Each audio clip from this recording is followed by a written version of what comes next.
Hi, my name's Tegan Hubbard, and this is my ISP, the second space race, comparing SpaceX and Blue Origin. And just as a warning, the slides might not be super visible on the TV, so if you have any questions like, oh, I can't see that one, then just email me at teganhubbard10@gmail.com. And I hope you enjoy. Like, subscribe, comment your questions, so I'm not surprised. No, I'm just kidding. Don't do that. So yeah, I hope you enjoy. Expansion is in our DNA. From the first recorded history to present day, we are always expanding and seeking new ways to improve life. We have charted these places for many reasons: religion, freedom, happiness, and economic opportunities. But today, the world faces a larger obstacle. We are running out of physical space, resources, and energy on Earth. We cannot live here forever if we continue to use energy in the same way. It is inevitable that we will have to use space to combat these urgent problems. Two private space companies that will be the future of space are Jeff Bezos' Blue Origin and Elon Musk's SpaceX. These two ventures have become the options for the future because they use tactics such as reusability to lower the price of space travel, which will all open the solar system and beyond through spaceflight to the common person.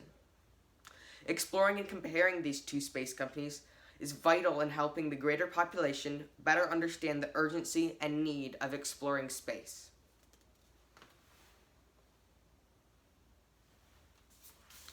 Over the course of our history, most generations have improved the standard of living from one generation to the next. This is a testimony to how much energy we use. As we use more energy, we lead easier and happier lives. As an individual, the average human uses 97 watts of energy. This is our metabolic rate. As a functioning person in society, the average human uses 10,500 watts of power. We have increased our energy from cavemen to modern day by a factor of 108. The world population does not appear to want to stop using this energy. But 10,500 watts of energy is an unstable amount of energy to be using if humans do not want to run out of resources on Earth.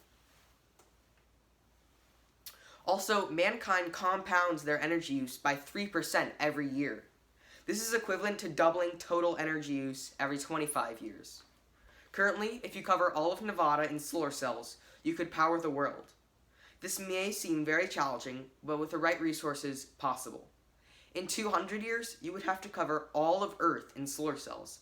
And if the world continues to increase energy use at the same time, after another 2 years, we would have to cover 256 Earths just to keep us alive. This is not very sustainable. How do we fix this? In the past, we have solved many problems by increasing efficiency of energy use. In 1800, a person would need to work 84 hours to afford 1 hour of artificial light. Today, we work 1.5 seconds for an hour of artificial light. We have gone from candles to lamps to incandescent bulbs to LEDs. Perhaps the greatest efficiency gain can be seen in computation. The first computer ever, a UNIVAC computer, could do 15 calculations with 1 kilowatt second of energy. Now, the Summit, the world's fastest computer, can do 148.6 quadrillion calculations per second. This is a nearly 100 quadrillion efficiency gain. Even a handheld, widely available smart can do 17 trillion calculations with that same kilowatt second of energy. That is, again, a 1 trillion efficiency gain. The newest iPhone is 57,907 times faster than the computers used in the Apollo moon landings. But even efficiency cannot solve the problem of running out of energy in the long term because Earth's energy is finite. The limited supply of energy on Earth cannot keep up with the unlimited demand of humans.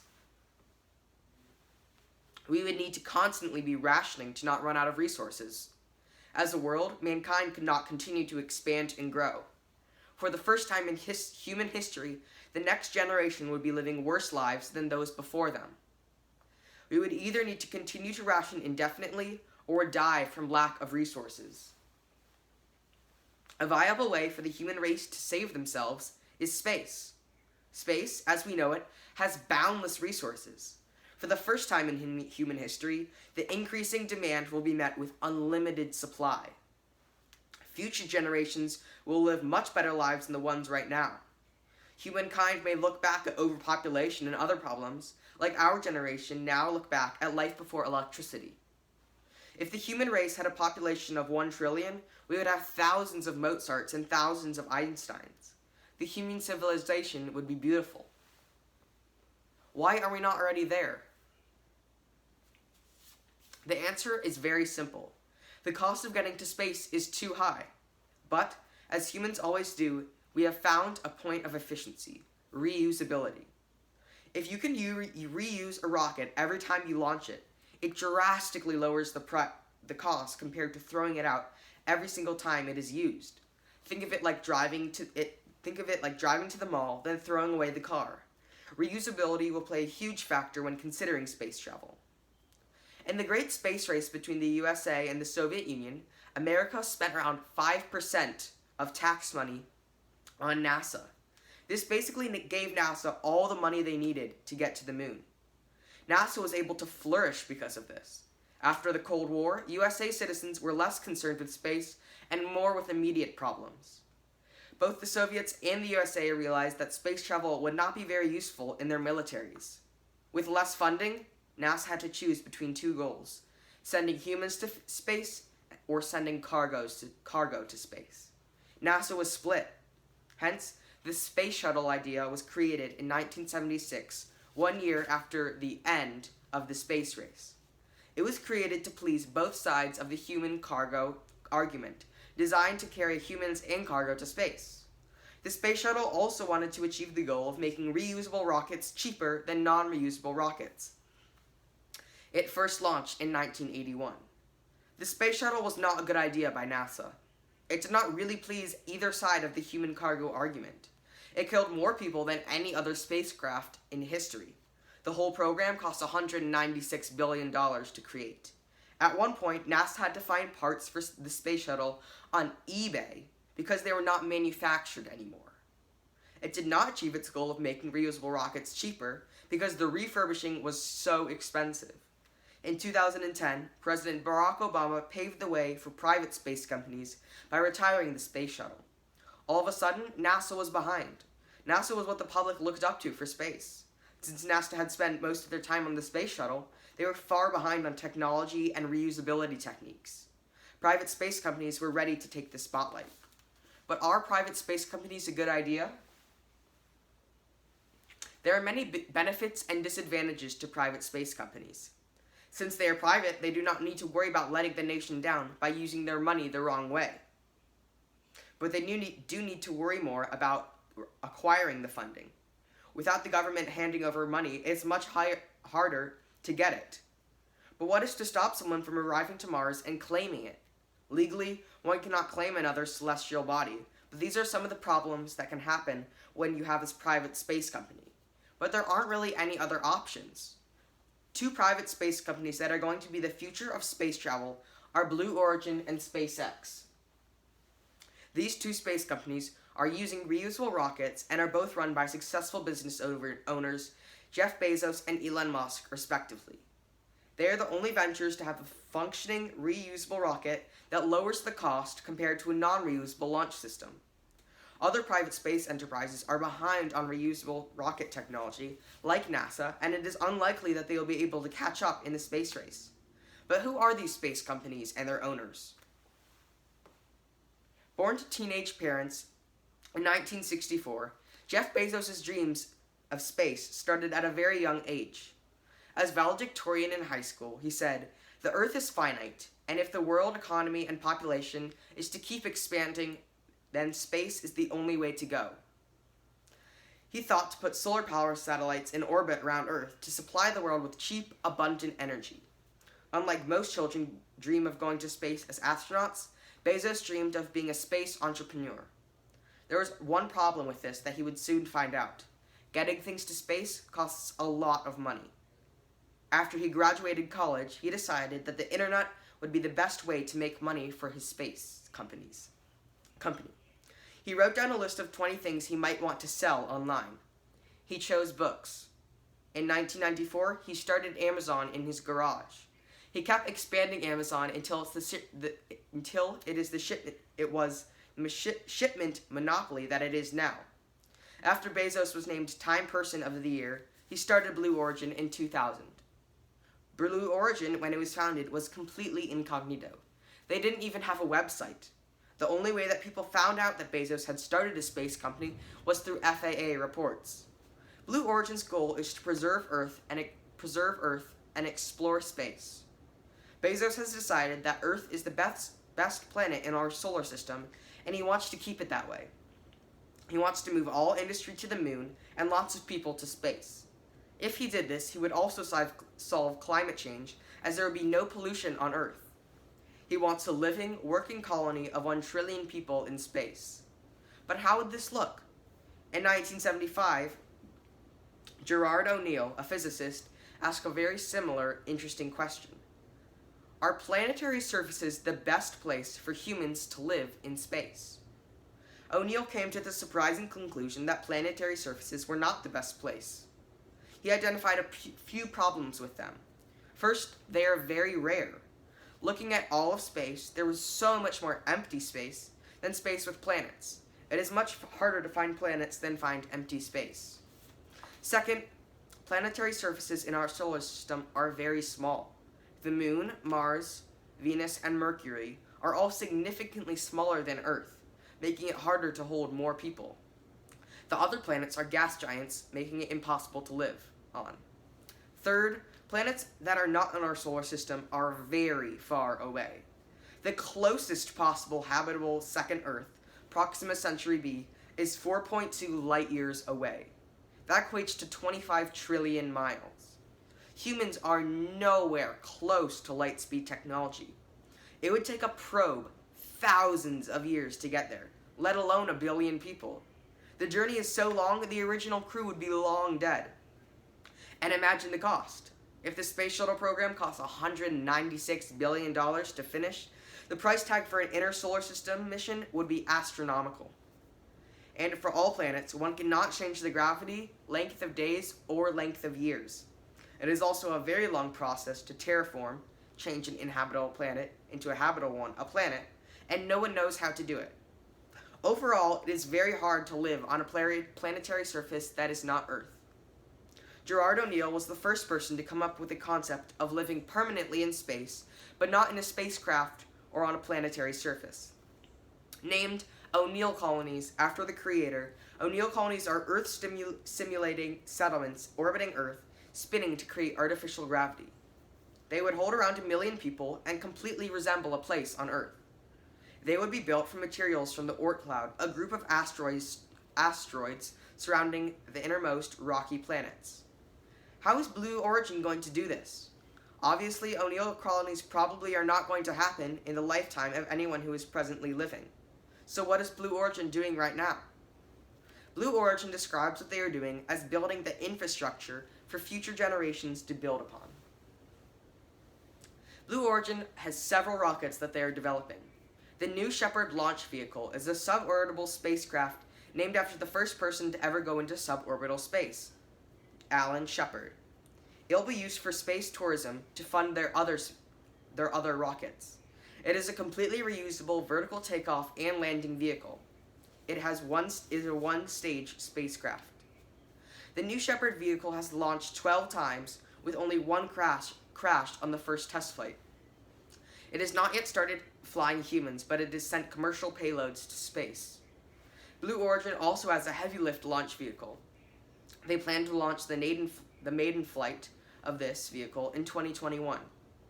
The New Glenn, named after the first astronaut in orbit, John Glenn, will be mostly reusable and able to fit double the payload of any existing vehicle. It will be able to launch in all weather. A possible payload for New Glenn might be Blue Origin's lunar lander, Blue Moon.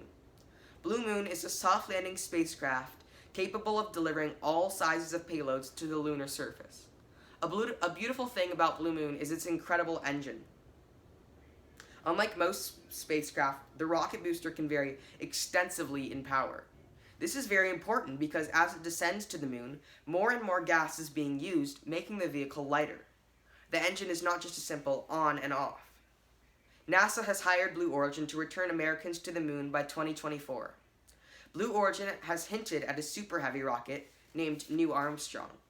They have not released any information about it except the name, but if they continue with their same name scheme, Alan Shepard being the first person in suborbital space, and it's a suborbital rocket, John Glenn being the first person in orbital space, and they named it New Glenn, then New Armstrong may be designed to carry humans to the moon, as Neil Armstrong was the first person to be on the moon. So here are some images of SpaceX or Blue Origin's rockets. This is the suborbital rocket New Shepard. As you can see, it's a lot smaller than their orbital rocket, New Glenn. And this is me in front of Blue Moon, the lunar lander, where they're based in Seattle. I got to tour there because my cousin works there.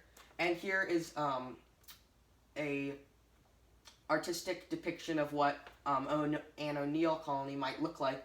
As you can see, there's a city in the background, and all the regular wildlife is there, and it would feel as if you were still on Earth. In competition, SpaceX's CEO and goals are very different from Blue Origin. Elon Reeve Musk was born in South Africa in 1971. Like Bezos, he was very wrapped up in daydreams of space as a child. His parents were so concerned about his daydreaming that they took him to a doctor to get his ears checked out. When he was 10, his parents divorced. At that same age, he taught himself to program. He sold his first video game when he was 12 for $500. He was bullied as a child until he learned how to fight for himself. At 17, he left South Africa to Canada to avoid being in the military. He then moved from Canada to the USA. After he earned USA citizenship, he studied at the University of Pennsylvania during the day and ran a nightclub after dusk. After he graduated with a bachelor's degree in economics and physics, he went to get a PhD in energy physics and material science at Stanford in California. His moving to California was in perfect time with the dot-com boom. He dropped out of Stanford after 2 days to join the dot-com era. He launched his first business, Zip2, in 1995. Zip2 was an online city guide like Yelp is now. In 1999, he sold Zip2 to Compaq for Computers for $307 million. With that money, he started X.com, which later became PayPal. In 2002, he made his first billion by selling PayPal for $1.5 billion. That same year, with the money from PayPal, he started Space Explorations, or SpaceX. SpaceX manufactures and launches advanced rockets. Their long-term goal is to enable humans to live on other planets. Musk reasons that if on an evolutionary timeline, humans becoming multiplanetary is a large step, he doesn't see what is wrong with spending resources on it.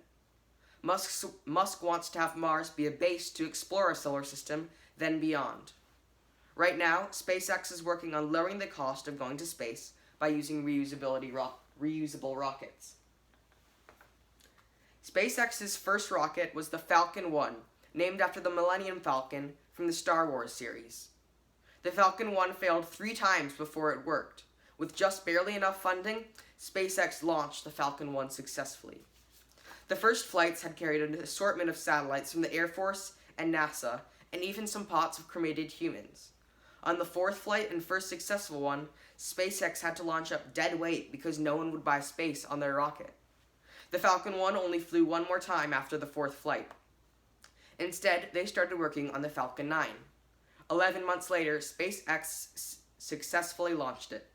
The Falcon 9 is a larger, more advanced version and reusable version of the Falcon 1. On top of the Falcon 9 is the Dragon capsule. The Dragon capsule was originally made for humans, but so far it has only been used for cargo. The Falcon 9 has now flown over 80 times and is the first orbital rocket capable of being flown multiple times. The Falcon 9 and Dragon capsule made history in 2002 2012 when it was the first commercial rocket to dock with the International Space Station, ISS, or the ISS. NASA has hired SpaceX to deliver American astronauts to the ISS, marking the first time since the space shuttle was retired that an American will launch to the ISS from American soil. The Falcon 9 cost $62 million to launch, with a payload capability of 5.5 metric tons. SpaceX also has a functioning heavy launch vehicle called the Falcon Heavy that has flown 3 times, all successful. It is mostly reusable. The Falcon Heavy is the most powerful operational rocket in the world by a factor of 2 and is available for 1/3 of the price. It can also lift double the payload of the next most powerful rocket, the Delta IV. It's available for the third of the price of the next most powerful rocket, the Delta IV. Its lifting power is 64 tons. It costs $90 million to launch. It is made of 3 Falcon 9 boosters set side by side, with the middle one holding the payload. Before the Falcon Heavy's maiden voyage, Elon Musk could not find anyone to put something in the payload. He joked that if no one would pay for it, he would launch up a car from Tesla, Elon Musk's car company that produces electric cars. The launch day came and no one had bought the payload space. He launched a red convertible Tesla with a dummy in the driver's seat into space with David Bowie's Space Odyssey on repeat. Now there is a Tesla orbiting the sun somewhere out in space. SpaceX's most current project is their super heavy launch vehicle, the Starship. Starship will be the most powerful spacecraft that has ever existed. It will be used to go to the moon and Mars. It can carry a payload of over 100 metric tons. It relies on the success of the Falcon series, using a lot of the same technology. Both of the 2 stages will be fully reusable. It is set to first launch in late 2020 or early 2021. Here are some pictures of SpaceX's rockets. Here's the Falcon 9. They launch that the most often. The Falcon Heavy, there's the 3 side-by-side Falcon 9 boosters. Starship, which you can see there's the 2 stages. And the Dragon capsule, which would fit onto there or there on those 2 rockets and will not be included in the Starship design. A great comparison between SpaceX and Blue Origin is a turtle and a hare. Blue Origin being the turtle and SpaceX being the hare. Blue Origin's motto is step by step, ferociously. Blue Origin was founded in 2000, 2 years before SpaceX, and yet has less to show for it. It isn't funding because Jeff Bezos is the richest man in the world and contributes most of Blue Origin's money. If the problem is not money, it must be on purpose, perfecting each step before moving on. To look at the differences of SpaceX and Blue Origin, first examine the similarities of the companies and the CEOs. Jeff Bezos and Elon Musk were both born into less than ideal circumstances. They both dreamed of space from a young age, but not as astronauts, as space entrepreneurs. They both rose out of the place that they were in and created companies, Amazon and PayPal, to fund their space projects. They were both born at the perfect time to start Amazon and PayPal during the dot-com boom. They founded SpaceX and Blue Origin within 2 years of each other. Both companies create reusable rockets to make spaceflight easier and cheaper. The largest gap of difference between them is the way that they run their companies and their views on how the future of space should look. Jeff Bezos cares less about the publicity of Blue Origin and more about the perfection of their products. He focuses on one step at a time, waiting for those steps to add up exponentially. This explains why Blue Origin has less to show for their work, but was founded 2 years earlier.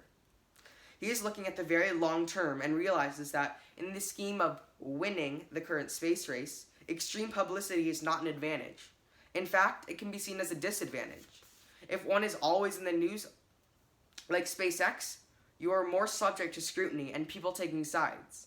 Publicity may matter when Blue Origin starts flying people to space, but right now it serves no purpose to them. SpaceX, however, is much more in the spotlight. Elon Musk has a much bigger presence on social media at nearly 30 million followers on Twitter. In comparison, Jeff Bezos only has 1.4 million followers. SpaceX, dubbed, quote, the company that just turbocharged the space race, unquote, by Forbes, is much more extreme. SpaceX and Elon Musk are more controversial because they care a lot about publicity. But in the long run, the more popular company is going to be the one with the cheapest, safest, and most appealing future. You cannot lie through facts. So which company will appeal more? In an ideal world, both Blue Origin and SpaceX would flourish. But what if only one could come to fruition?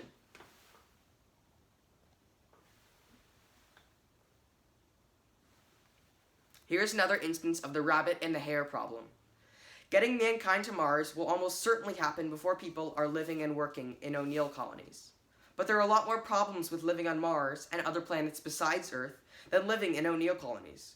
Also, you can only launch to Mars once every 22 months. This extremely limits how quickly you can move a large amount of people there. It will be very hard to have a civilization with over 1 trillion people on Mars because Mars is much smaller than Earth, and there are only so many other possible habitable planets in our solar system. You are also stuck with one-third G of Earth gravity on Mars. You also have to consider what the common person on Earth wants. Is it reasonable to assume that everyone will be ready to move away from Earth so soon? In Blue Origin's plan, the average person could still live and vacation on Earth, preserved perfectly. In just 20 years, space travel has changed forever. Having a fully reusable launch vehicle launched by a private space company seemed impossible. Now it is the ordinary. SpaceX and Blue Origin will be the future of space travel.